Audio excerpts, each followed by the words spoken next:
پامیر دیلی نیوز یک پایگاه خبری که تحولات ولایت مختار کوهستان بدخشان را پیگیری میکند با تکیه به منابع خود خبر داد که سلام امام نظرов یکی از لیدرهای غیر رسمی محله اوپیده و پسر فرمانده سابق سال 2012 کشته شده اپوزیسیای تاجیک امام نظرов هنگام بازگشتش از ترکیه در فرودگاه دوشنبه دستگیر شده است. مقامات این خبر را رسما شرح ندادند، ولی اگر آن تصدیق شود سلام امام نظرов بعد امرالدین علوبچویف، چهارشنبهیف و صادق احمدبیکوف اینک چهارمین نفر شناخته از زادگان بدخشان می شود که بعد اعتراضهای ماه نوامبر خورخ از جانب مقامات تاجیکستان دستگیر شدند.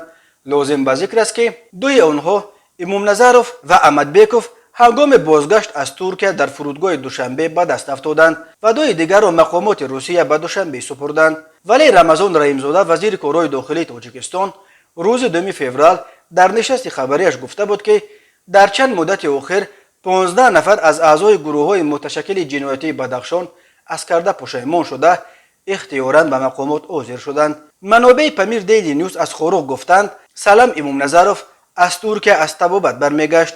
یادآور میشویم روز 6 سپتامبر سال 2021 او و یک رفیقش در اولیه مرکز طبی آقاخان در خورخ در جریان تیرپرانی با آدمان لیدر غیر رسمی محله خلیبزاد طالب ایانبیکوف تیر خوردند. شب پیش از آن طالب را آدمان سلام در طربخانه در خورخ مشهور مارک پولو با خشت به سرش زده بودند. بنا به اطلاع پامیر دیلی نیوز سلام امام نظرov وقتهای آخر با عائله‌اش در دوشنبه زندگی داشت و در حدود تاجیکستان آزادانه رو و به خارج کشور نیز سفر میکرد. به اطلاع منابع این نشریه مقامات سلام امام نظرov را بر اساس قسم 4 ماده 200 کودکس جنایتی تاجیکستان به قاچاق مقدار بزرگ مواد مخدر عیبدار میکنند.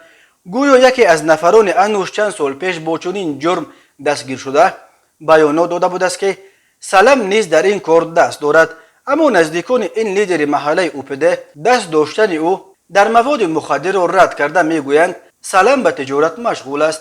سلام امام نظرov پسر امام نظرov یکی از فرماندهان سابق اتحاد نیروهای مخالفین تاجیک است که ماه آگوست سال 2012 به طور مرموز در خانه خودش در خورخ کشته شد. آن شب و روز در مرکز بدخشان عملیات حربی جریان داشت. نزدیکان امام نظرov مقامات تاجیکستان را در قتل او عیبدار میکردند، ولی مقامات این را رد کرده میگفتند احتمالاً امام نظرov قربان مناقشه های داخلی بین لیدرهای غیر رسمی بدخشان شده است.